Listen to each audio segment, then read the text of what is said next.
Iverenantsika kely ny eo amin'ny fanatanjahantena eo anivon'ny mpiasam-panjakana satria ny taranja basketball sy ny baolina kitra dia nanatanteraka ny dingan'ny mpahavadalana tamin'ity faran'ny herinandro ity. Fitinina aminao anatin'ity fanadihadiana ity ny vokatra teo anivon'izay baolina kitra sy ny basketball izay.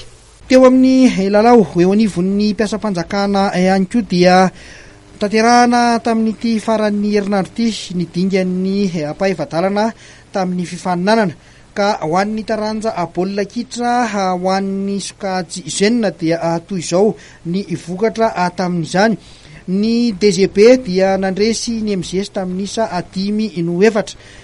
Zareo avetsy amin'ny kapisaty kosa dia nandresy ny MTM voalohany tamin'isa 4-3. Ny Croix dia niondrika nanoloana ny primature tamin'isa 4-3.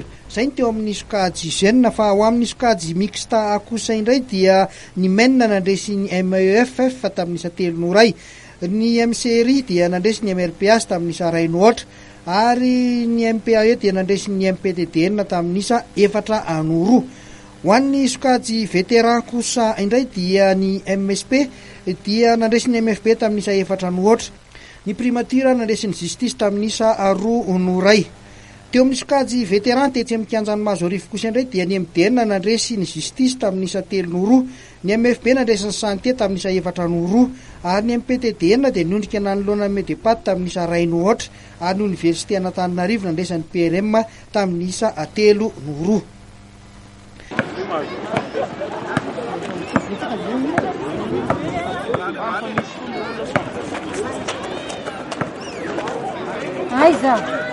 Teo amin'ny taranja basketball kosa indray dia tetsy amin'ny kianja ny INFP Mahamasina sy tetsy amin'ny kianjan'ny Asiera no nitanterahana ny fananana tamin'ity faran'ny herinandro ity.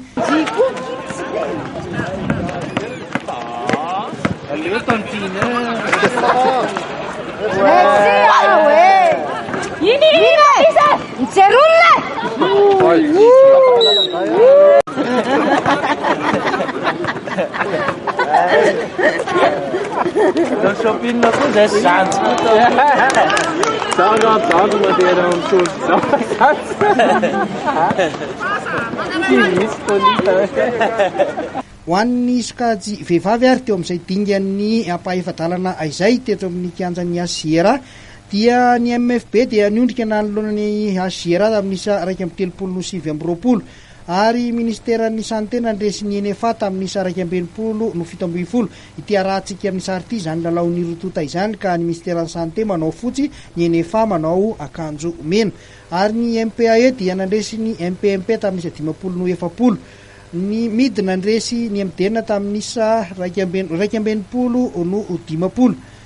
Ho an'ny sokajy tanora kosa indray dia ny MEF nandresy ny primative tamin'isa 7-7. Ny culture dia nandresy ny Assemblée nationale tamin'isa 2-7.